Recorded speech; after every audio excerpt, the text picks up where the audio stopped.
5 stories today showing that the ground is shifting under our feet. A rare warning from 5 different nations' spy agencies that AI-powered cyber attacks are just months, not years, away. $49 million dropped on a single New York primary.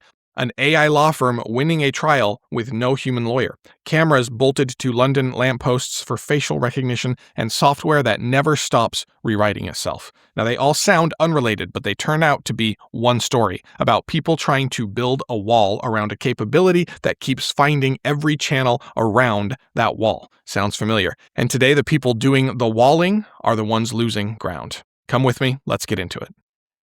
Okay, first story, and it's the big one. Yesterday, June 22nd, the intelligence agencies of 5 different countries did something they rarely do. The US, the UK, Canada, Australia, and New Zealand. Together, they're called the Five Eyes, a long-standing intelligence sharing alliance. All 5 of their signals agencies put out a joint public statement. The warning?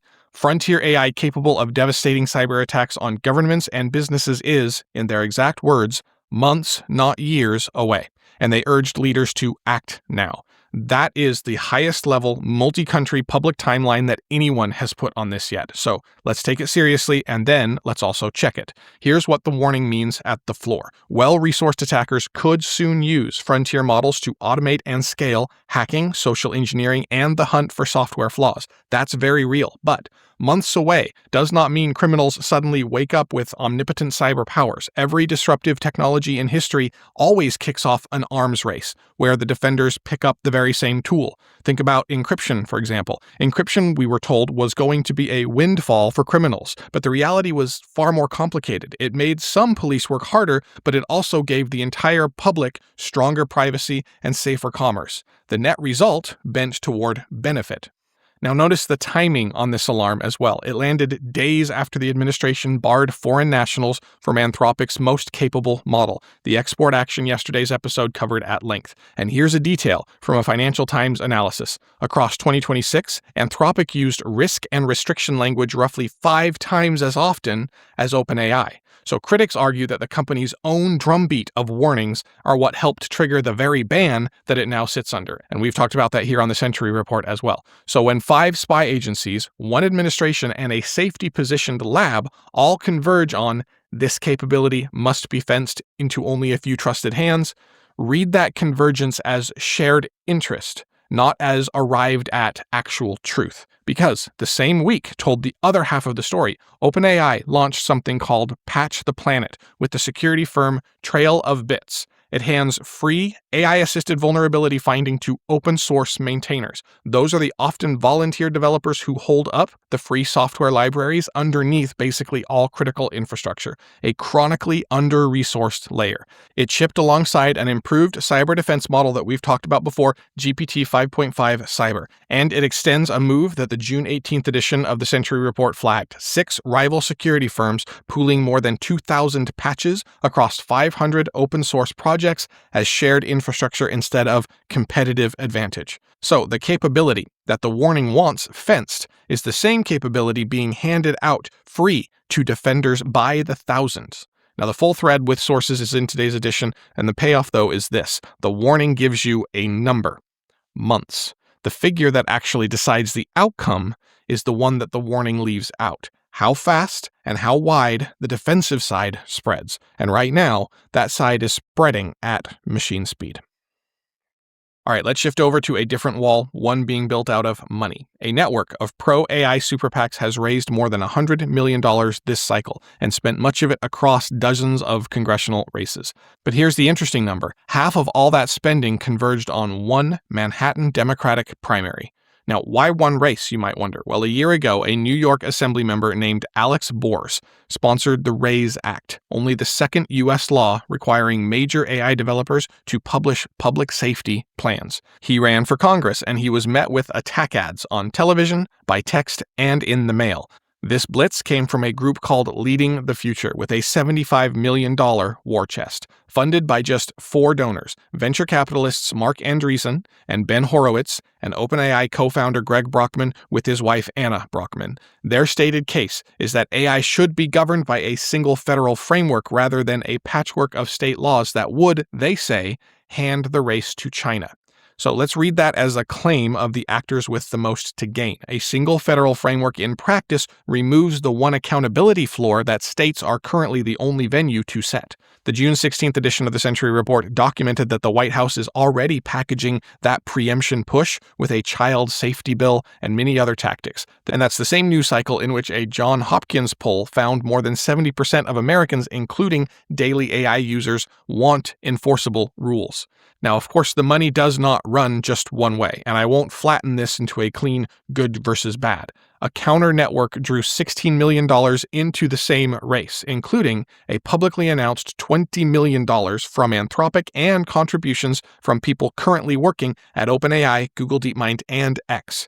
That's dark money too, and that has its own conflicts. Participants are literally calling this an AI civil war, and the real fault line runs between concentrated control and distributed accountability, not between the parties and not truly between pro-AI and anti-AI. And there's a major contradiction that the buyers are not pricing in either. The same four donors spending to slow accountability are pouring unprecedented sums into AI, expecting unprecedented returns.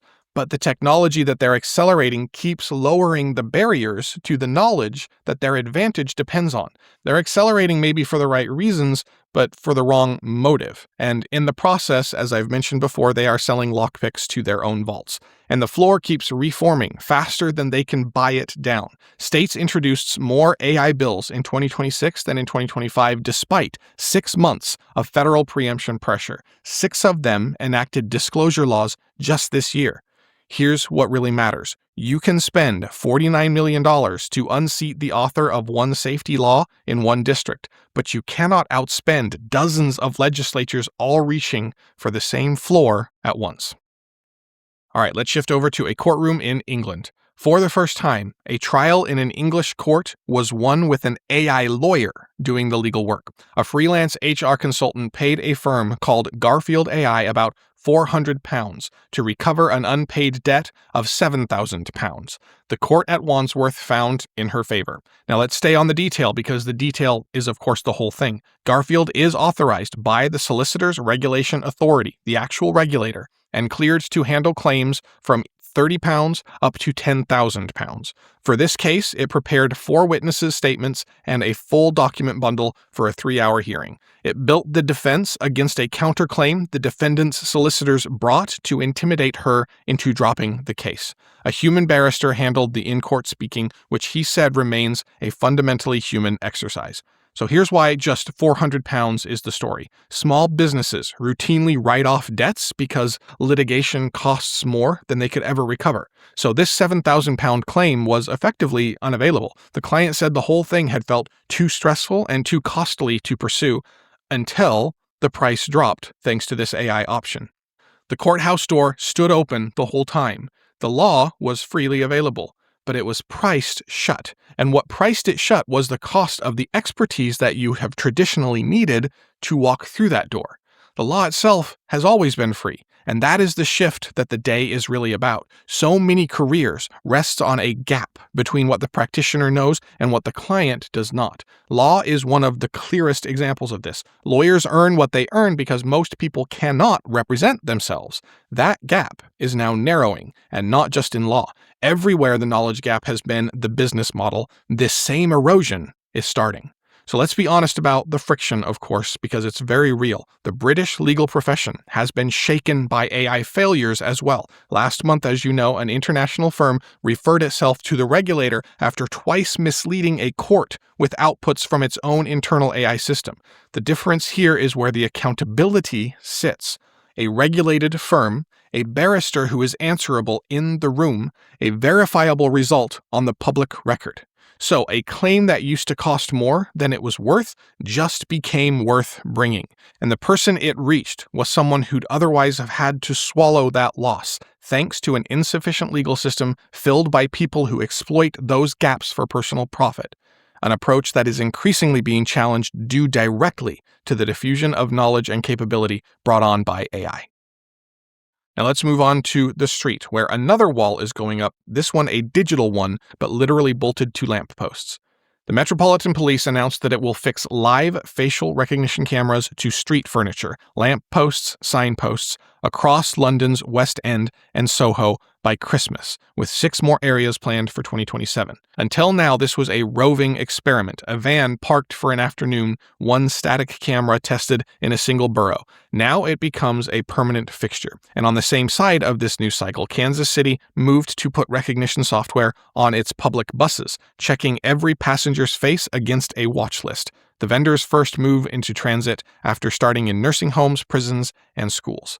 So here's what live means. These systems scan everyone who passes the lens and compare each face to a list of wanted people. So the default subject is not the suspect. It's the innocent person walking by. That is the power asymmetry, and it's the entire story. It's not a both sides debate. The police case rests only on the police's own reporting. Commissioner Mark Rowley said that roughly 80% of Londoners support the technology, and that a Croydon pilot scanned 470,000 faces with only a single wrongful identification. The force says it turned down the algorithm sensitivity to nearly eliminate the racial bias independent reviewers had documented. In Kansas City, the vendor's CEO offered the same reassurance. It just captures the face and goes away. So hear all of that as the operator's claims about their own fairness, not as legitimate findings, because the record beside those claims is much rougher. The ACLU's Jay Stanley named the core problem here. A system built for a narrow watch list today is hard to keep narrow tomorrow. He points to New Orleans, which ran covert facial recognition despite a local ban. A watchdog found it still operating after it was reported as paused. And over to Detroit, where faulty matches produced wrongful arrests of Black residents. But here's the genuinely hopeful turn about all of this, though, and it's about consent and accountability arriving on time. Missouri's state government declined to fund Kansas City's project over the recognition piece. Watchdogs like Big Brother Watch are turning an abstract privacy worry into a concrete record of who gets scanned and when. And one detail cuts against this whole expansion that it sits inside. The Met is asking local councils to help pay for the cameras. A roving van needed nobody's budget. Fixed infrastructure does. So that means that every renewal now becomes a public budget vote that a council has to take on the record. So the fight over the terms is arriving at the same pace as the cameras, not years behind them, as often happens with regulation of potentially problematic overreach. Last one for today, from walls to a thing that never stops moving. At Meta's At Scale engineering conference, Boris Cherny, the creator of Claude Code, was asked whether loops are the next hype cycle or something real. He said emphatically, they are real. Now let me unpack what a loop is, because it is a genuine step up from what we've had before. 2 years ago, people wrote source code by hand, and then of course, as you know, agents started writing the code at about that time. Now agents prompt other agents that write the code, continuously with no stopping point. That's the loop. So Cherny described loops running around the clock in his own work right now. One agent perpetually hunting for ways to improve the architecture, another unifying duplicated chunks of code, both submitting pull requests, the standard way that any contributor would propose a change, just like a human teammate. Except the code itself never stops changing thanks to this, so those agents also never stop. He called this as big a jump as the first move from handwritten code to agents in the first place. Now, we've seen the shape of this before. The June 18th edition, for example, covered NVIDIA's Empire harness, running 3 coding agents that devised and ran robot training experiments overnight, while the lab director Jim Fan just read the reports in the morning. And OpenAI's Noam Brown noted this month that today's models can, in theory, solve nearly any problem given enough compute. A loop is just a way to point that compute at a hill and let it climb by itself until it reaches the top. There's even a popular version called the Ralph loop you may have heard of before that does little more than keep asking the model, "Are you done yet?" and bouncing it back to work until it is. The Ralph loop named after the Simpsons character. Now, the wonder is genuine, but so is the skeptical read on the business model side. A swarm authorized to work endlessly in the background with no human checking each unit of progress asks for a lot of trust. And of course, it burns tokens with no natural ceiling. That suits a lab in the token selling business just fine, but it gets expensive for everyone else. The same continuous autonomy, by the way, is exactly what runs the machine speed patching from our first story today. And here is where the loop pushes the bottleneck next. As it absorbs the grind of making a codebase incrementally better, the scarce input stops being the writing. It becomes the judgment. What should better even mean? And how far should the swarm be allowed to reach?